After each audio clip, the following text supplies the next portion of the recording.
Le collège où j'étais, c'était un collège compliqué, où c'était un peu la loi du plus fort. Et en plus, c'est les années où l'adolescence, où tout le monde est méchant entre eux. C'était surtout dans la cour qu'on ne se sentait pas en sécurité. Il y avait des poubelles qui brûlaient, on pouvait passer se faire couper ou brûler les cheveux par des élèves. On a eu 2-3 agressions sexuelles. Je suis maman de 5 enfants et on fréquente régulièrement la MJC de Berlioz. En temps RSA, je ne pourrais pas faire toutes les activités qu'ils font. Mais au lieu de traîner dehors, je sais qu'ils sont en sport, voilà quoi, ils en ont besoin. La plupart du temps, je propose le skate à ces filles parce que je vois qu'elles n'ont pas d'activité les mercredis. Et elles me confient qu'elles restent souvent juste en bas des tours à rien faire. Il y a beaucoup d'appréhension aussi du regard masculin, parce que quand on va dans un skatepark, il y a plus de garçons. On se fait beaucoup juger déjà dans la vie de tous les jours en étant une femme. Alors, une femme qui fait du skate...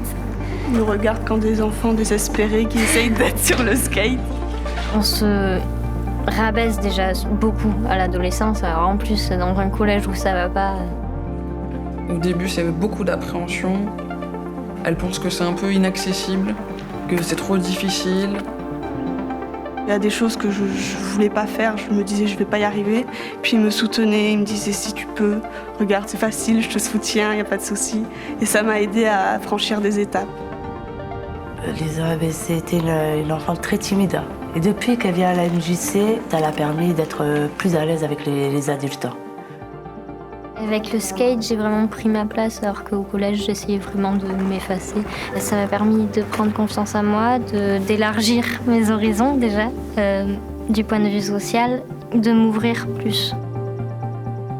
Ce qui m'attache aux filles du club des roulettes, c'est de voir toute la persévérance qu'elles peuvent avoir sur une technique aussi compliquée, le fait qu'elles se dépassent tout le temps, qu'elles tombent mais qu'elles se relèvent et qu'elles s'entraident. Ça donne du bonheur, du plaisir, du partage. C'est une chose que j'avais pas souvent et ça m'a permis de faire ça. Voilà. Le skate à la base c'est pour Lisa. Et en fait après c'est toute la famille qu'on fait. Le skate, c'est vraiment le meilleur moyen de se dire, voilà, tu vas voir, tu te sens pas capable, t'as l'impression que c'est inaccessible, mais tu vas y arriver et tu vas te sentir plus forte après. Si j'appelle des amis qui sont du club des roulettes, si je les appelle maintenant en leur disant que j'ai un problème, ils sont là, ils arrivent et ça c'est bien. On peut faire ressortir quelque chose de l'intérieur de ces jeunes filles. Ça montre qu'on a réussi notre petite mission. Lisa, ça l'a fait grandir. Le fait qu'elle a été jusqu'au bout des choses, elle était vraiment ravie. Quand je vois Lisa faire du skate, je suis fière.